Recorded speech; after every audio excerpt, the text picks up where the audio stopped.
Good morning. So I know the experiential is over, but I'd like to begin with an experiential exercise this morning, a very short one. Yeah. So could I ask you to stand up behind your chairs, push all your bags and luggage underneath the table.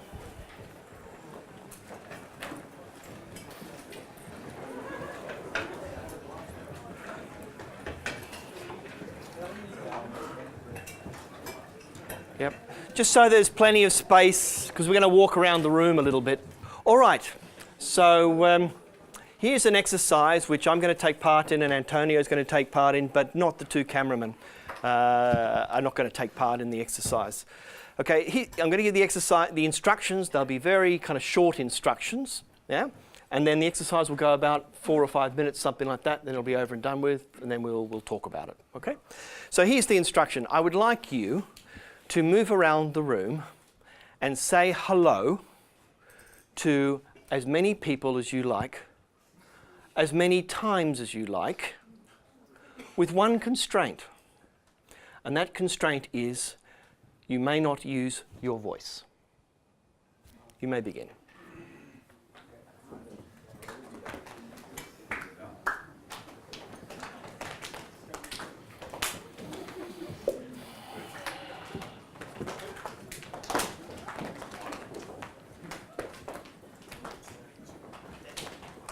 Okay, so what I want you to do now is just, if you've got a piece of paper, just take some notes as to what that experience was like.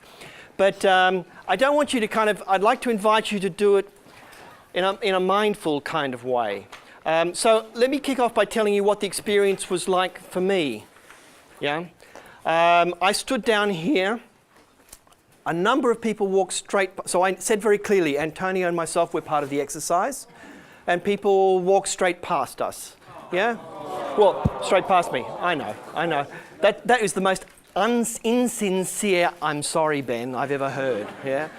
So people walk past me, but then it gets kind of so that's actually quite normal. So when I do this exercise with executives and things like that, it's exactly normal. They just walk straight past you because there's something about authority that kind of keeps people at their distance, you know?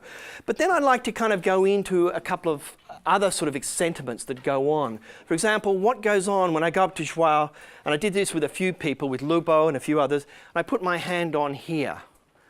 And I'm waiting for Joao to put his hand on my hand too, and he doesn't.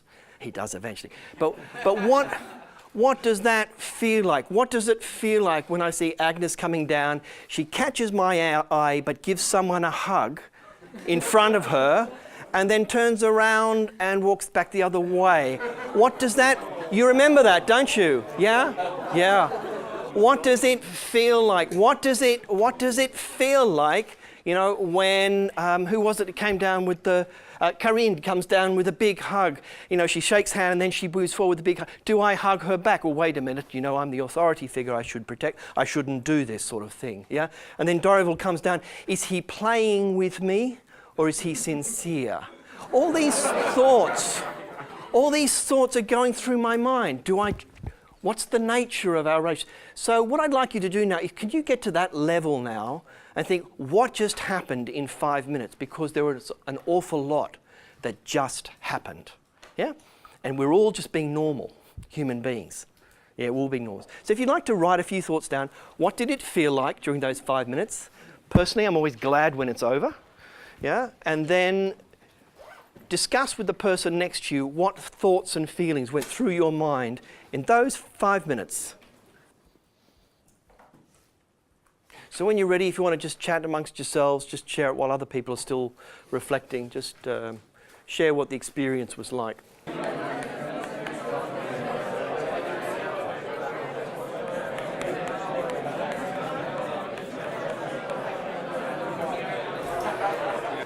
So let's just debrief what was going on in the class in that moment. So what I've written up here is I ask you not to use your voice. So you develop another language. Yeah. So all voice is it's a set of signals which we use to communicate to each other. I take that major form of communication away. You very quickly find other mechanisms, all right? So we have nods, we have bows, we have high fives, eye contact, which goes with some of these, handshakes, double handshakes, back slaps, some pretty strong, scary back slapping going on there. Kisses, hugs, anything else you want to add to that? Yep. Sorry? Fist, what do you call that? A fist? Fist pump. Fist pump. All right, sorry. God, I feel old. Yeah. Fist pump. Yep. B.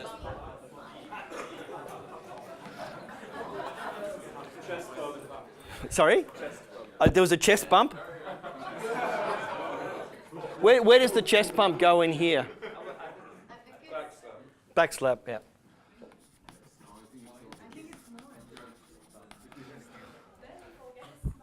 Smile. Great, okay. Smile. Actually, there's hundreds you could add in here. There's tons of little nuanced signals that were sent. Bogdan? Live long and prosper. Right, is that that's a, what does it mean? Live long and prosper. It's from Star Trek. Okay, Star Trek.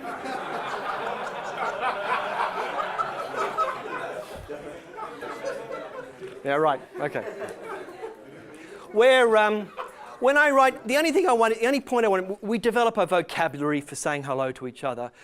And I've drawn it in a kind of a continuum along there. What is the underlying dimension to this continuum? Connection and intimacy, yeah. So generally we'd call it, technically the term we call for it is intimacy. Okay? Now, so we developed, interestingly, across most cultures, people will say those signals are fairly consistent. Yeah, that continuum is fairly consistent. Once you take voice away, these things.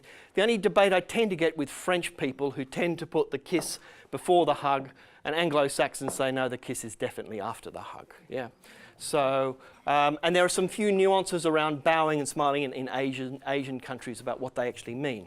That's the easy part here. The question is, what does this stuff all mean? Yeah.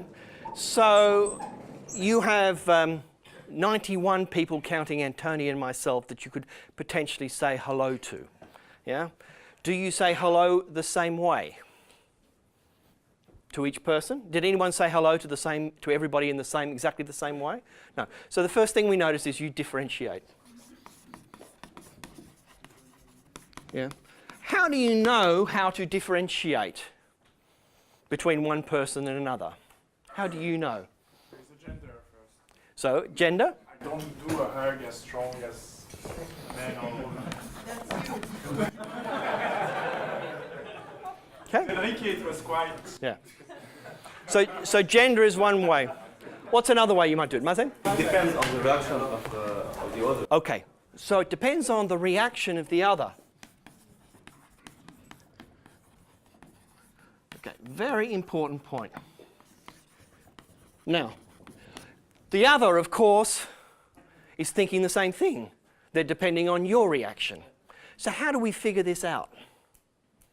How do we figure it out? So eyes, yeah. So it's a little bit of eyes. Then what? You try. Yeah. So can I suggest you take a risk? Yeah, you take a risk. Yeah? Or you play it safe.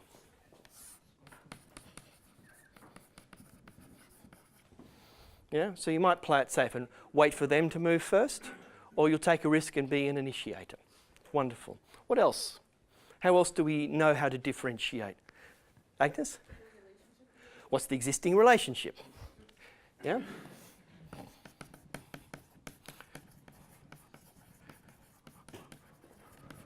So you will just know this is a person I'm going to hug, or you'll just know that this is a person that, we'll be formal about this. Okay, you just know that. Yeah, Peter? I think you would also do it based on what you did to the previous person. So. Uh-huh. All right. So what would we find you doing if you did something to the previous person Yeah, let's say you go up to some person, you go, hug, and then you go, oh, and then there's Ben. Oh my God, it's Ben. But what, and so you give me a hug even though actually you may not want to. Why would you do that? Why would you do what you just described? Because that does happen. Yeah, yeah, yeah. So discomfort. Yeah, anything else? What do you think, Dan? Yeah, once you establish a pattern, it's easier just to go with the... Right, yeah, so you stick with the pattern, yeah. So you start using the same, use the same vocabulary. So let me exaggerate this a little bit, yeah? Because I do see people doing this, when they do this exercise, they get through the whole exercise not differentiating from it.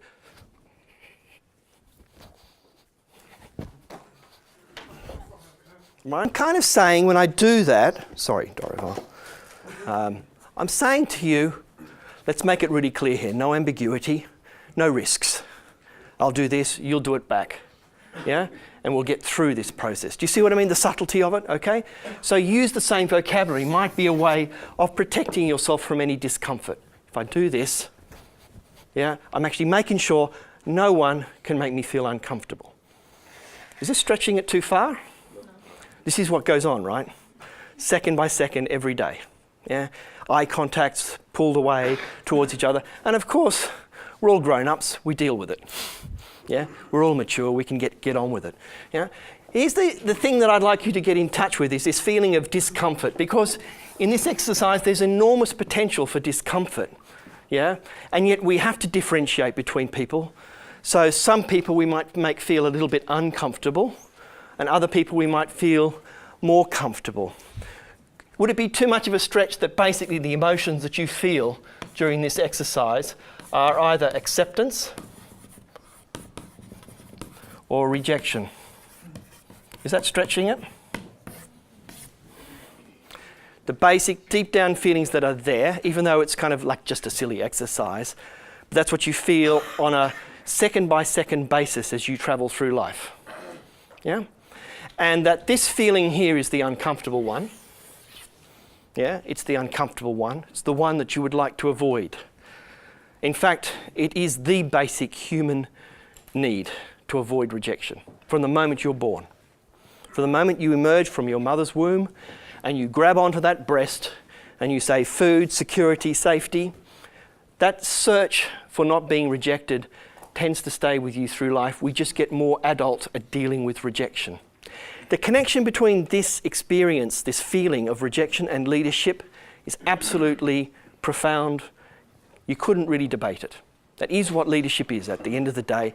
It is exposing yourself to rejection. You said it rather wonderfully. Yeah?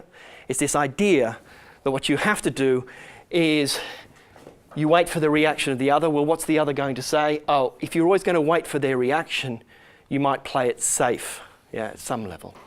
Yeah, in what you do. So that's how I want to talk about this topic of trust and connection, and then get into the idea of inner strength, because I think it's very central to your assignments and the work that we'll do over this.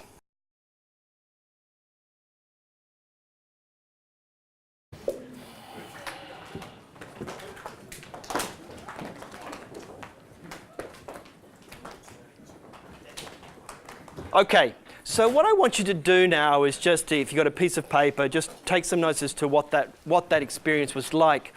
But I don't want you to I'd like to invite you to do it in a mindful kind of way. So let me kick off by telling you what the experience was like for me. Yeah, I stood down here. A number of people walked straight, so I said very clearly, Antonio and myself were part of the exercise. And people walk straight past us, yeah? Well, straight past me, I know. That is the most insincere, I'm sorry, Ben, I've ever heard, yeah? So people walk past me, but then it gets so that's actually quite normal. So when I do this exercise with executives and things like that, it's exactly normal. They just walk straight past you because there's something about authority that kind of keeps people at their distance, you know? But then I'd like to go into a couple of, and then we'll talk about it, okay? So here's the instruction. I would like you to move around the room and say hello to as many people as you like, as many times as you like, with one constraint. And that constraint is you may not use your voice. You may begin.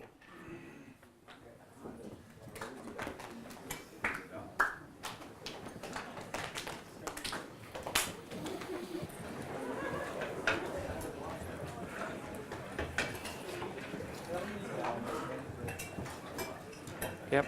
Just so there's plenty of space, because we're going to walk around the room a little bit. All right.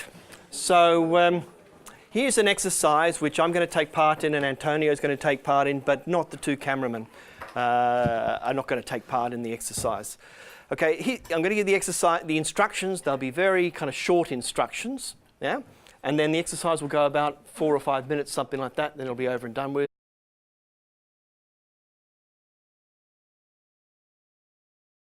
Good morning. So I know the experiential is over, but I'd like to begin with an experiential exercise this morning, a very short one. Yeah. So could I ask you to stand up behind your chairs, push all your bags and luggage underneath the table.